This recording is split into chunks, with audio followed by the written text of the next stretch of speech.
I'm going to talk about a decomposed time series. So time series basically is a sequence of observations. So like a video, audio, the time series. So I want to talk about the application in temporal segmentation. So this finger just give you a very intuitive idea what I'm doing here. So give like a heterogeneous sequence, and then I want to decompose into homogeneous parts. So this is very useful for like a segmentation, for temporal segmentation. I will talk from the following 4 aspects. The first one is the motivation. So nowadays we have like a mobile device. So everyone has phones. So in this kind of a mobile device, we have a MU sensor, like a gyroscope and accelerometer. So in this kind of MU sensor, you can get this kind of acceleration and angular speed. So if you are wearing a glass or wearing a watch and do daily activity, and then you can, if you just export the MU sensor data, you can see different activity will have different pattern. So how can I do activity regulation? Usually we just collect the data like walking, taking elevators. So this kind of activity has to be pure activity, right? And then you train a classifier, and then test. Also the test time series also has to be a pure activity. Now the problem is for data collection, it's very time consuming because you have to stop your MU and then restart your MU to collect the activity. So the problem is whether I can just collect the activity for a whole day, so it will save a lot of time, and then I use algorithm to segment the activity into pure segments. So that's the motivation for our project.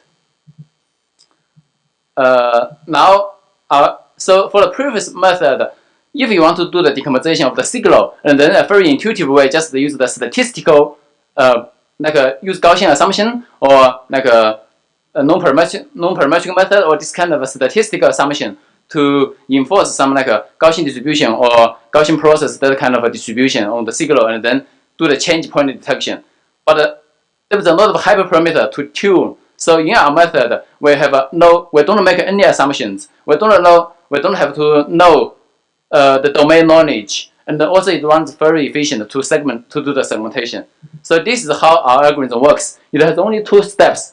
The one step is the symbolization. The second step is the decomposition. There is no information communication between the steps, so it's just the 2 independent components. We first do the symbolization and then decompose of the string. So this is like a numerical signals, and then we use the symbols, discrete symbols to represent it, and then we just do decomposition of the symbol. First step is the symbolization. How can we do the symbolization? Very intuitive.